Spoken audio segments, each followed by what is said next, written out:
You see, Rebecca, I don't know what to think. You're either the victim of an extraordinary miscarriage of justice, in which case your incarceration here for the rest of your life is unspeakably unfair, or you're a cold, calculating murderess and the best liar I've ever met in my life. And I'll be honest with you, I don't know which one it is. A Clearwater woman says she walked into her home this afternoon to find her husband lying on the floor dead.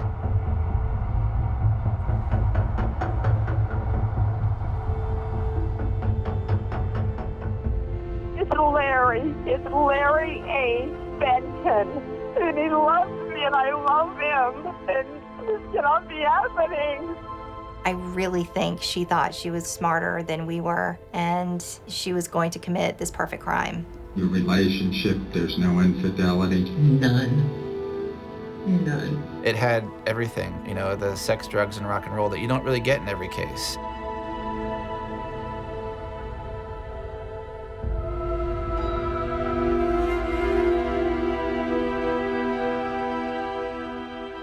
I'm highly educated. I'm a woman of the Wall Street Journal and USA Today. I was always told that I could be anything that I wanted to be. Rebecca, you're under arrest for the murder of Larry Fenton. It's just hard to picture this woman with her fingers wrapped around a gun, killing her husband. Are you 100% certain that she did this? Rebecca Fenton, with 100% absolute certainty, shot and killed Larry Fenton. I think about her often. I believe she's innocent. I believe she was wrongly convicted, yes.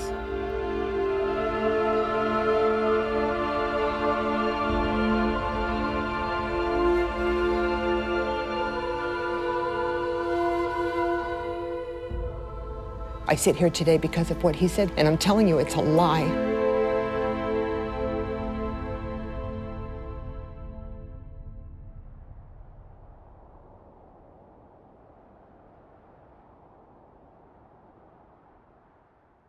You're hoping for an appeal that's going to get you out of here, that's going to clear your name.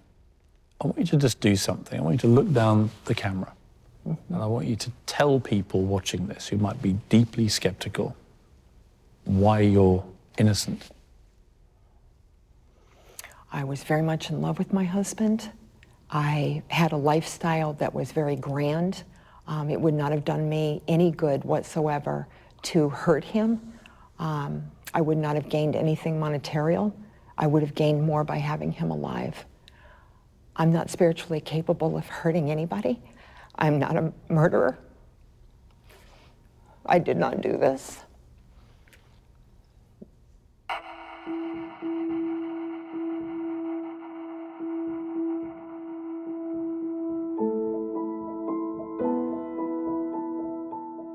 Go ahead, caller. What's going on? My husband has been, it looks like shot or stabbed or something, and something's not moving. I don't know if he's even alive. The house has been ransacked. Please, hurry. You gotta hurry. And we have officers coming, okay? It's my life. It's my life. I can't live without this. On Superbowl Sunday 2008, Rebecca made a frantic phone call to the police. She had just discovered her husband's body lying in a pool of blood. Their house, the scene of Larry's murder, stood here. Now, it's an empty lot. I actually was standing out on the end of my driveway, smoking a cigarette. And all of a sudden, bang, bang, bang, right across the street. And I could tell it was coming from right behind the front door. I thought, that's odd, that sounds like an assassination, you know, it was so deliberate. It wasn't hurried or panicked or anything like that. And after a while, the police started arriving. I said, interesting. A Clearwater woman says she walked from her garage into her home this afternoon to find her husband lying on the floor dead. So immediately they arrive. Rebecca runs out of the house and meets one of them on the sidewalk. And she really looked in grief.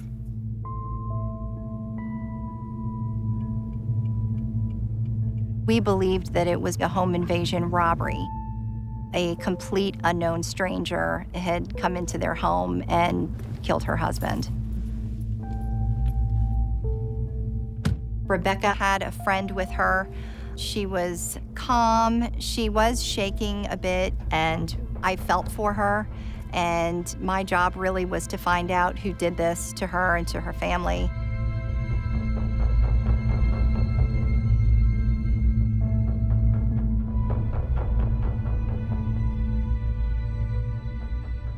At what point did you meet Larry? Can you remember the first time that you met? I do remember. I took really good care of myself, and I worked out avidly at a gym. And Larry worked out at the same gym that I did. And I had seen him before, but really gave him no notice and no mind. And he and I both approached the same workout machine one morning, and it struck up a conversation between the two of us. What was your first impression of Larry when you first met him? My very first impression, he was very tall. He was a good-looking man. He looked an awful lot like Clint Eastwood. When he spoke with me, he was very refined, he was articulate, and he carried himself with quite a sense of class, and I was taken with that. How quickly did the relationship develop into something quite serious for you? Very quickly, very quickly. We dated for a couple of months. It became very serious. We were married within a year to follow. When you had the fairy tale wedding day, did you really feel this is true love? I knew it was. It was the most wonderful day of my life. I could see the thought of it is making you happy, but also sad. It's bittersweet. It's bittersweet, but it is a wonderful memory that I haven't thought of in a long time. Thank you for bringing that up. Larry had a very good job. He was earning good money. What kind of lifestyle did you have with Larry? Very spoiled, very pampered. Anything I wanted, I got. I didn't ask for a lot, but I mean, I had a beautiful car and beautiful clothes, beautiful things in my home, a gorgeous house. The nail salon, the hair salon, the spa, shopping, things of that sort. Very, very good lifestyle.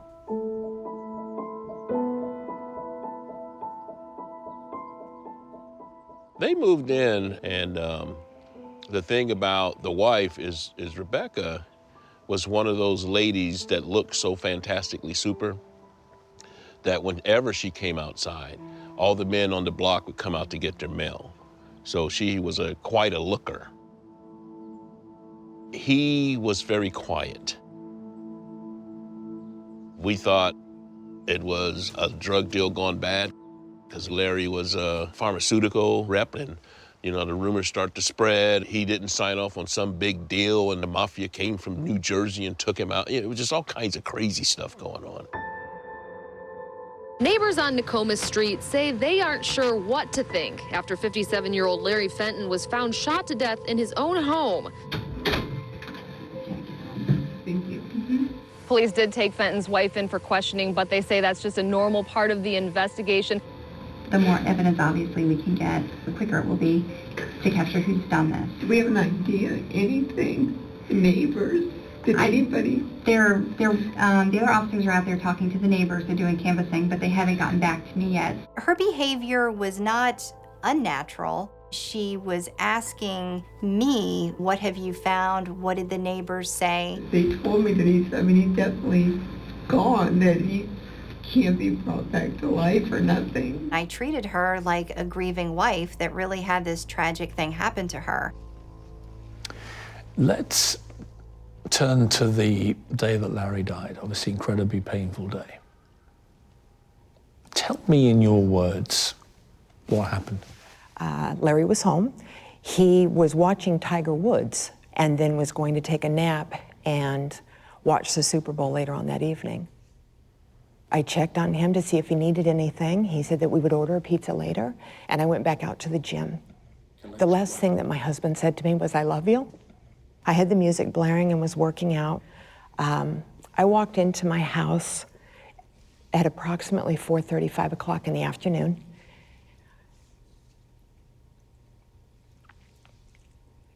And I found my husband in a pool of blood. I've never seen so much blood in my life. And I could see from where I was standing that my house had been ransacked. I didn't know if Larry had fallen down the stairs, if Larry had been shot, if Larry had been stabbed. I had no idea what had happened. But I frantically tried to take his pulse and then ran outside to call 911. I thought my husband was still alive because his eyes were open. And I told him to hold on. My world has not been the same since. And nothing has made much sense for me since that time. But the police seem pretty certain that you were the killer, that you cold-bloodedly took a gun and pumped 5 bullets into your husband until he was dead. That's what they believe. Yeah.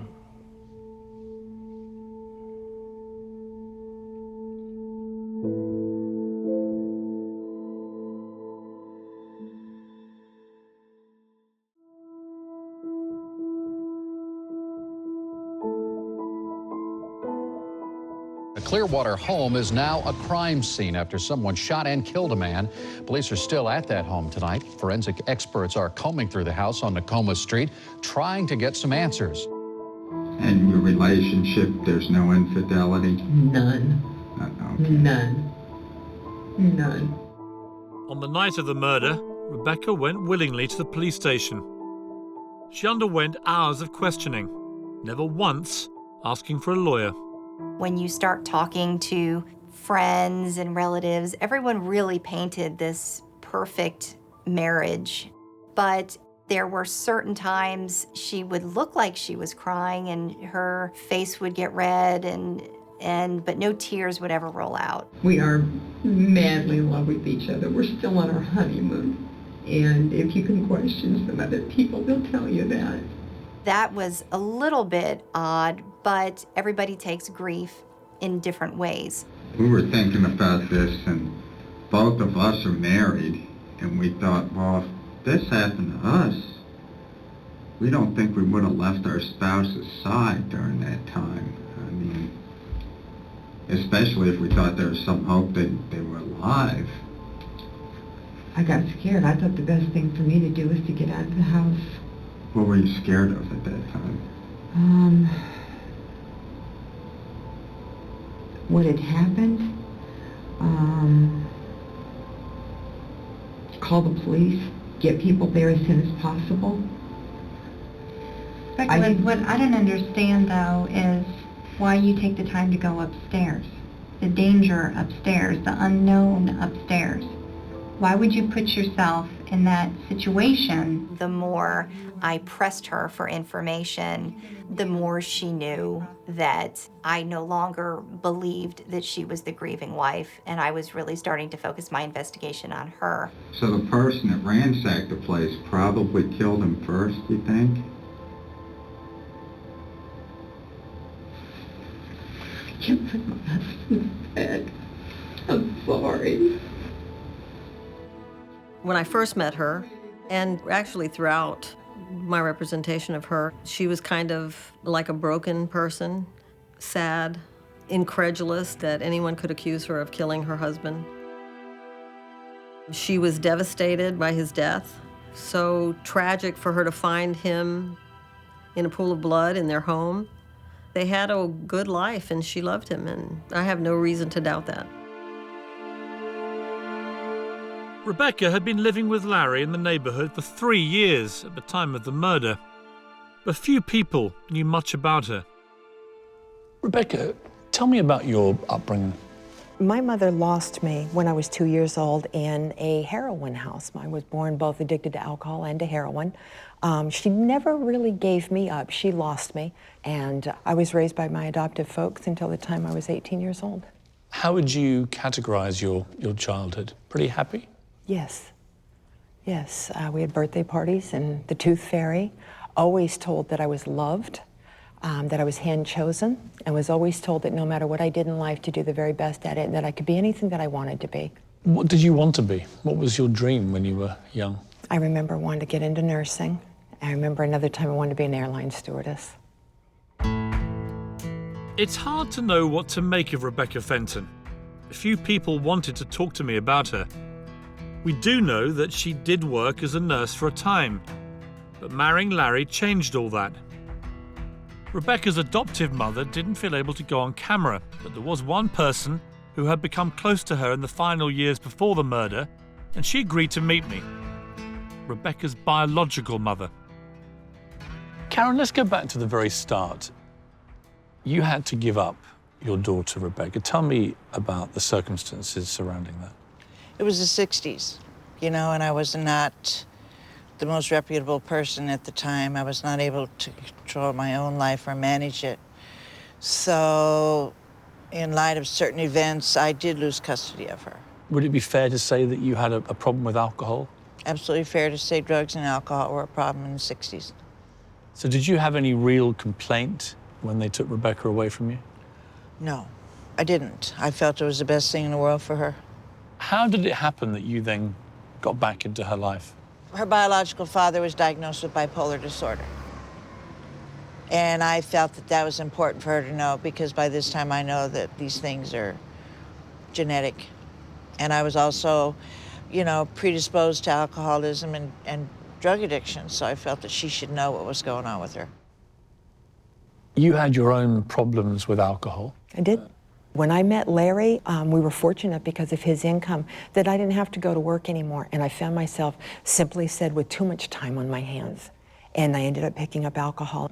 And I went to him one day and told him, I think I have a problem with alcohol. I'd like to do something about it. And I entered into AA.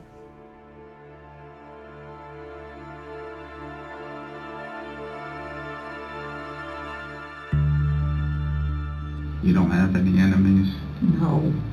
Any marital problems? None at all. I love that man madly, and he told me on a daily basis that I was his world. Everything Larry did was for me. We loved each other. It was something, we had something very, very special. Shortly before this happened, she talked to you about a relationship that she was having with a man called David from AA. Well, she called me and told me she had eyes for this man. There's a man in AA, I have eyes for him. Long gray hair, biker kind of guy. And I'm like, are you insane? What are you doing? I know, Mom, I don't know why I would pick a pauper when I have a prince. And they exchanged hundreds of calls and messages. He was at the funeral. He was at the funeral. The more you learned about Rebecca, the more in-depth and interesting it became. Very few people knew about the name David Chase. He was involved in the AA and Narcotics Anonymous community, and we really felt that there was some type of romantic, emotional involvement with him. And at that point, we also had learned of a prenuptial agreement that Rebecca and Larry had prior to their marriage. The investigation kept bringing us back to Rebecca. Going into a little bit of your personal relationship with him, how long were you all married? We were married 3 years. Okay. You have a life insurance policy? I think Larry does, yes. For how much? I don't know. Who's a beneficiary? I think I am because I'm his wife. Were you always completely faithful to Larry? Yes. There was a suggestion. Yes. That you're aware of, that there was a man at AA called David. You made 160 phone calls between each other over After Larry's death, right after Larry's death. a few weeks. Yeah, I mean, that's a lot of phone calls with another man. Was he somebody you had seen prior to Larry's death? He was somebody that I met in AA. He was a very nice man. There was never anything romantic or sexual between us. And right after Larry was killed, he really stepped up and held me up. I called him so much that it actually drove him crazy, and he had to pull away from me as a friend and not be able to really help me as much as he wanted to in the beginning. You had a prenup with Larry. What did that offer you if you were to divorce? According to that prenup, I would get $24,000 for the next 2 years. But for me to stay with Larry alive, I would want for nothing for the rest of my life. I guess a cynic could look at this and say, well, Rebecca, look, you know, if you were to divorce Larry, you would get $24,000. If Larry was no longer here, you would get over $1 million. That's just a straight fact. Right. But a protect looking at from the other end, Mr. Morgan, would say we had no cause for divorce. In the court of law, they were not able to prove that we were unhappy, that we were nothing but blissful and very much in love. We had no cause for divorce or even spoke of it. This man would have taken care of me in a very high-class lifestyle for the rest of my life, as long as he had remained alive.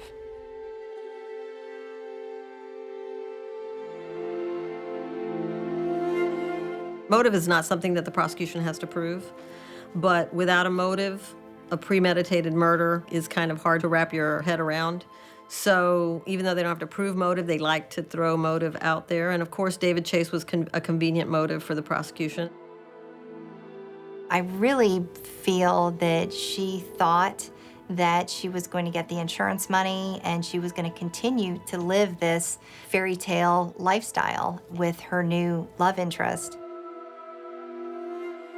I think that if Rebecca were guilty, she would have left. There was no reason for her to stay here. The guilty person runs away, you know, and in fact, prosecutors always like to say, oh, well, he fled. Well, she never fled. She could have gone anywhere, but she stayed here.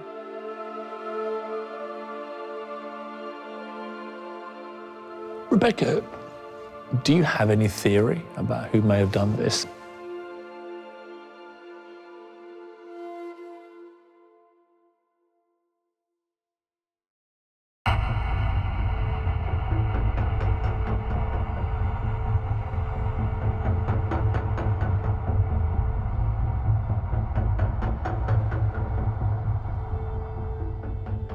Police are puzzled because there was no forced entry into the home, but they did make one important discovery overnight. And that discovery was the murder weapon. The gun used to kill Larry. As far as firearms in the house, guns, firearms, guns. We did own a gun. Okay. We bought one very, very recently. Where did you guys keep it in the house? It was kept in our bedroom, in our armoire. All right. Once the home was processed, then they moved to the vehicle. And the detective found the plastic bag under the front passenger seat that actually had the gun and pieces of jewelry that Larry had been wearing. When we realized that the murder weapon actually belonged to the victim, we started realizing that there was a lot more to the story. When you were a girl growing up, did your family have guns? Were you ever around them? Anything like that? I really can't remember. My father hunted bear and all of that. I don't remember being around a gun. Okay. I've never fired a gun. Okay. The police know that the gun that was used to kill Larry was his gun. Yes, somebody had to have found that firearm upstairs in our bedroom and used it to kill Larry. Now you have these people breaking in, going to the bedroom while Larry's watching television, finding his gun, bringing it downstairs, and shooting Larry, who hasn't left that room. I mean, how could anyone do that unless they had personal knowledge of Larry and where he kept his gun? I wouldn't know. I mean, this is all getting ridiculous, isn't it, in terms of plausibility? I felt the same way. The police found in your car a bag that had the gun that was used to kill Larry. Now, obviously, if you're the police, you'll be thinking, well, what's it doing in your car? I do not know how that firearm ended up in my vehicle. You know, when they found that firearm, they found it with no DNA. But Rebecca, you can see why the police are thinking this is all a bit odd. Why would anybody break in, kill somebody, and then actually leave the gun that they used? None of this makes much sense. I felt the same way, that there was no way to explain some of this and that it did look peculiar, to say the very least.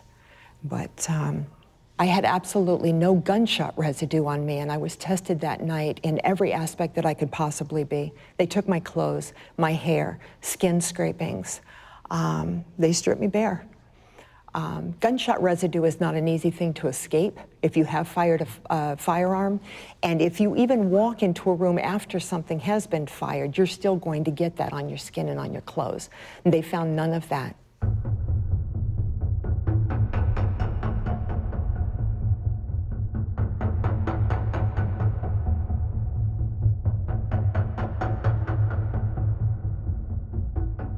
Although the evidence was stacking up against her, Rebecca remained free. We had good, strong evidence against her, but they still wanted a confession or a witness. And without that, the state attorney was not going to go forward with prosecuting the case. It was a feeling that I failed. It was a feeling that I didn't bring justice to the family. I felt Rebecca was a murderess and she was getting away with it.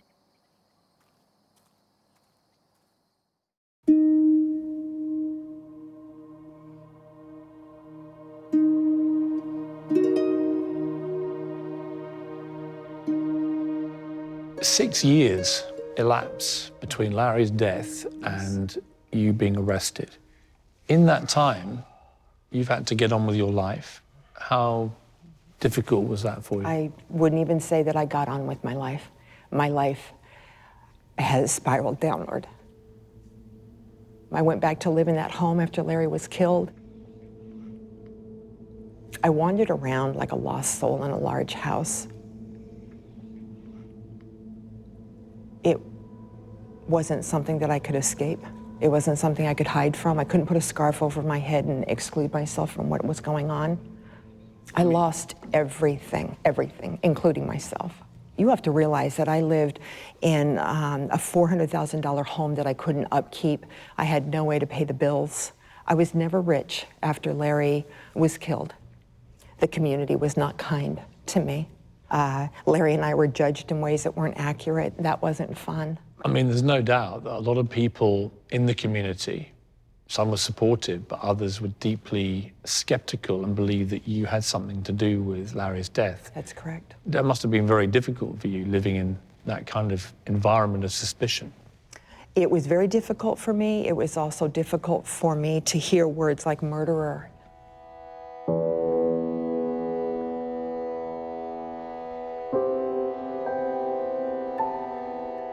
I guess I did think it was a little strange that she was not more devastated.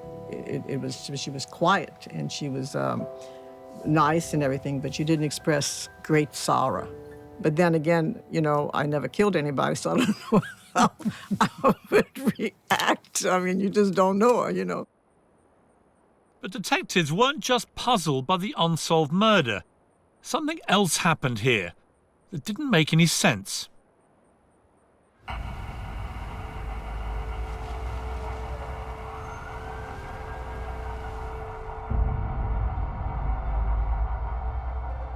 Two fires at the same house on Nokonis Street in Clearwater, separated by less than 30 hours.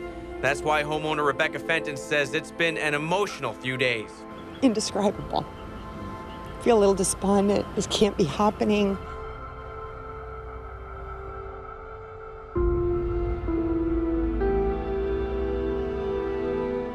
When you're standing out on the sidewalk and everyone's just kind of murmuring, you know she did it, she had to do it. Yeah, she did it for the insurance. She couldn't get the insurance money from the murder of her husband, but she's trying to get the insurance money from the house burning down.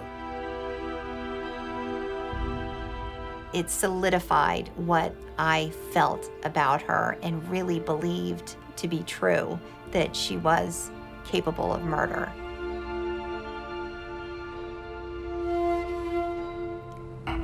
Just say goodbye. It's the end of the chapter. There was a fire that completely destroyed your home. Some of the police believe now that you were trying to make money from the insurance.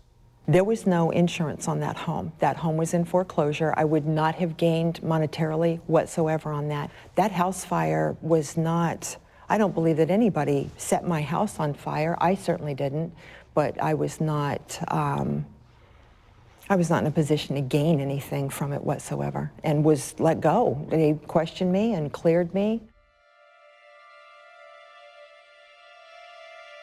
For 4 years, the investigation into Larry's murder stalled. Even though detectives were convinced of Rebecca's guilt, they didn't have enough evidence to convince prosecutors to take the case to trial.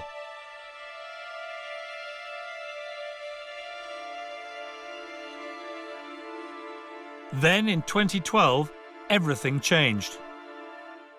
When cold case detective Mike Hasty re-examined the murder, he found some details that didn't add up.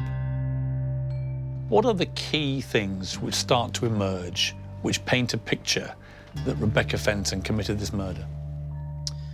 Very early on in the investigation, when the original patrol element responded to the 911 call, she told the investigators that she had checked Larry's pulse twice. Well, when I compared that statement to the crime scene photos, I found that that statement was not possible because the blood around Larry was absolutely undisturbed, which proved that that statement was false. She says that the house has been ransacked. However, when I'm looking at the crime scene photos, things were knocked off of tables and drawers were pulled open. However, none of the contents were disturbed. That doesn't seem reasonable. If somebody had committed a burglary to a residence, they don't care. They're going to get in, find what you can get as quickly as you can, and get out. So things are going to be a mess, but it was none of that. The house was set up to give the appearance to law enforcement that must have been bad guys came in and did this, and they shot and killed Larry, and they ran away. They believe there was no evidence that you could have checked his pulse in the way that you said, because there was no disruption to the pool of blood, and there was no evidence of any blood on you whatsoever. What's your response to that? I did try to check his pulse twice, and I stand by that. But, Rebecca, how do you explain that there wasn't a tiny DNA fragment of evidence of his blood on you? They found nothing on me whatsoever. How is all that possible? There was no blood on me. That's how it was. I have no way to explain this. The police found the ransacking extremely suspect. That's what they said. They're putting it all together, and it's an incredibly compelling case. If you were watching LA Law or something on TV, you would be convicting this person, almost certainly. Most people think you're guilty. Why should we believe that you're not? Because of the things that weren't looked at, I was convicted on absolutely no physical evidence whatsoever. They found fingerprints and footprints that were never matched to anybody that belonged to strangers. There was no DNA, no evidence on that firearm that resembled me at all. The things that they didn't find with physical evidence and probable cause.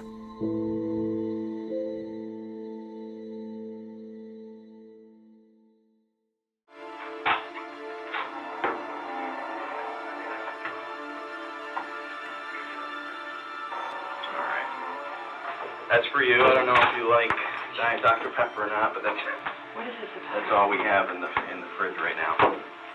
2 years ago, I started investigating an unresolved case.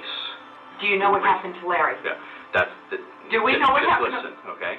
Was there anything that changed which made this a hot case again for you? Absolutely. There were two significant developments or changes in the case. I know your mind's going 100 miles an hour. Try to just listen, okay? The first was the fact that a new person had come into Rebecca's life. Years after the murder, she met a man named Alfred Carey Nolan, and Alfred became her boyfriend. Carey did not know my husband. I know, but he knew you. Ultimately, when I found him, it turns out he did have information.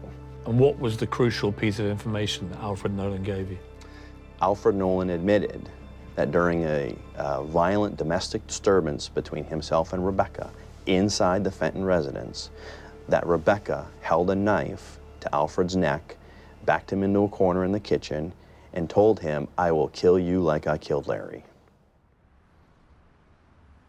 You had a relationship with a man called Alfred Nolan. That's correct. You had said to him in the middle of a big fight, "I'm going to kill you like I killed Larry."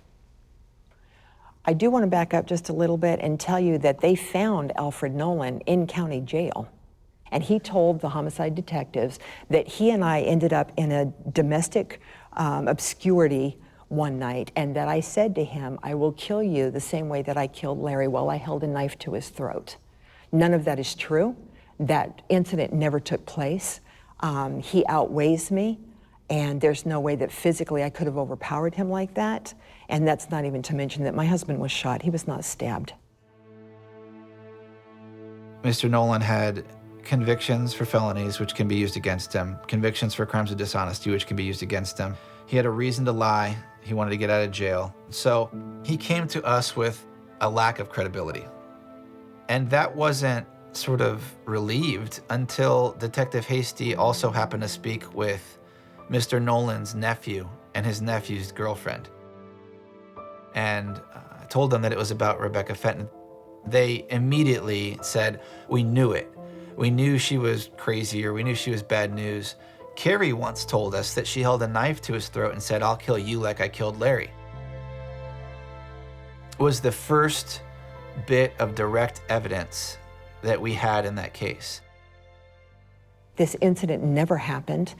I sit here today because of what he said, and I'm telling you, it's a lie. You have the right to remain silent. Understanding this right, do you wish to talk to me now, moving forward? Not without my attorney. Okay. A Clearwater woman is charged with her husband's murder 6 years after it happened. Rebecca, you're under arrest for the murder of Larry Fenton. They stood up and they told me, they said, you're being arrested for the murder of Larry Fenton. I haven't seen the light of day since. Did you say there were 2 pieces of new information? I did. The other was a new investigative tool on investigating homicides, and that is indicators of guilt and indicators of innocence within the 911 call. 911, what is your emergency? My emergency is I think my husband's been shot. My house has been burglarized. I just walked in. I'm not getting a pulse on him. I just came in from the gym. Okay, An innocent 911 caller will seek to convey information to the emergency operator. A guilty caller will seek to convince the emergency operator of information because they're already starting to create a foundation for their story. Now, when you came home, did you find anything in the house? I was in the gym. We have a gym out back, and I was working out in the gym. And that's what Rebecca did. They believed, and they had expert opinion on this, that your behavior in that call was very odd, to put it mildly. I don't agree with that, and I didn't agree with the prosecution said that they felt that it was suspect or that they got a specialist. You know, none of that has been scientifically proven. I don't agree. I was hysterical when I made that phone call. I don't really remember what I did or didn't say, but I do remember wanting to hurry up and get somebody to his aid. Hey, Rebecca, I'm gonna go downstairs. The van is here, so we're just gonna... Let me put this to you. Are you 100% certain that she did this? Given, as she rightly points out, all the evidence remains circumstantial rather than evidential. Rebecca Fenton, with 100% absolute certainty, shot and killed Larry Fenton on February 3rd, 2008. A circumstantial case doesn't mean a bad case. 100% she did it.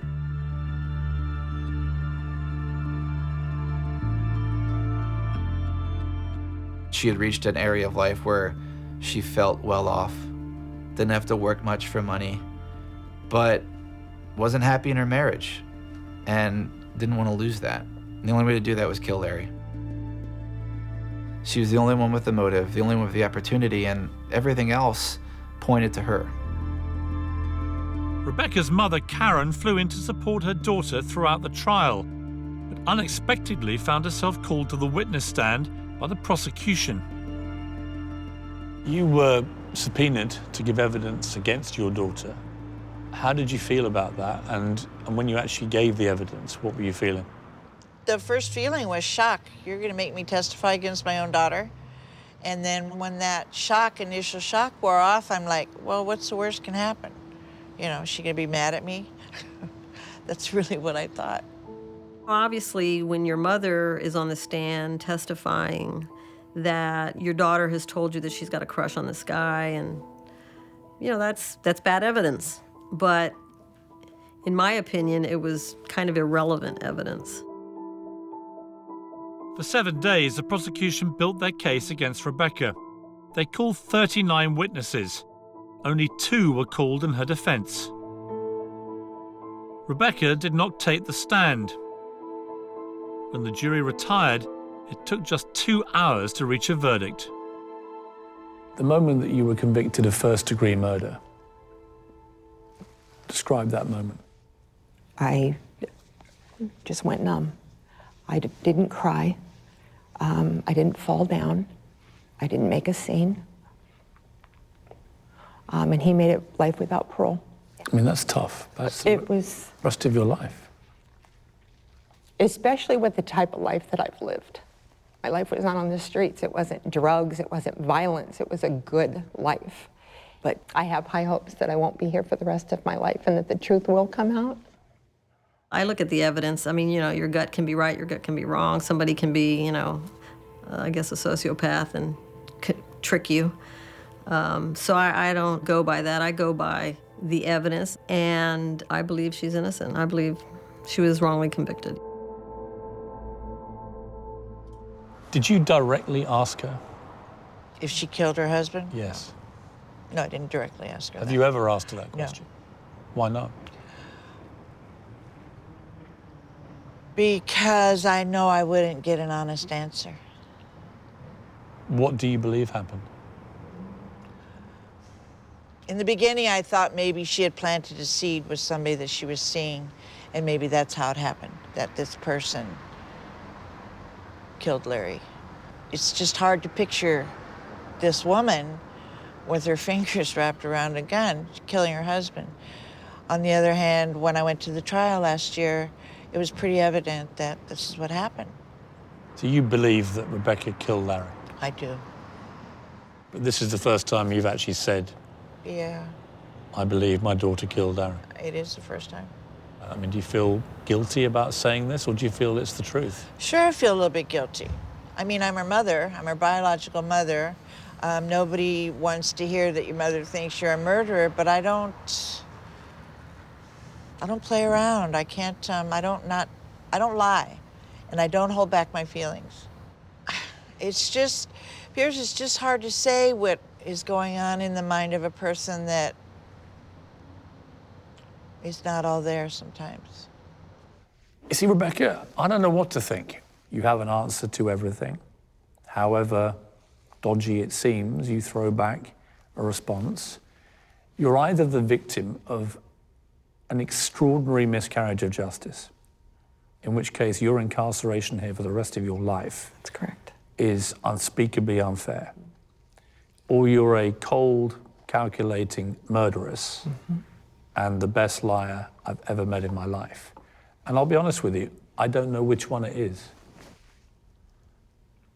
I'm not sure what the question is there, but I've had people state that to me, and I've known that for the last 3 or 4 years. Either a cold-blooded killer or a victim of maljustice.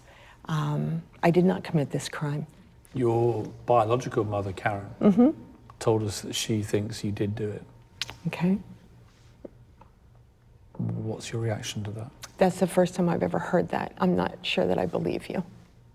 Well, I'm not lying. Okay, that's the first time I've ever heard that, is right here, right now. And I can't believe that. I just don't. Her support and undying love, she was in the courtroom, she flew down for the trial, has never led me to believe that she thought that I was guilty of hurting Larry. None of my family's given me that picture at all. So I'm taken back a bit, and I don't believe you. Rebecca, thank you. Thank you, Mr. Morgan. Sir. What you're saying is true. Then I've sat with somebody who's basically spun me a complete lie for 1 hour in intricate detail. We're talking about a very sophisticated liar.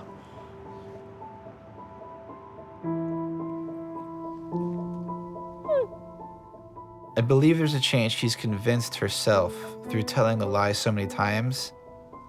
Maybe she believes her own story a little bit, but I don't know how you forget shooting your husband in your own home and then stashing the gun and ransacking your house. I don't think she's forgotten that. Thank you. Gentlemen.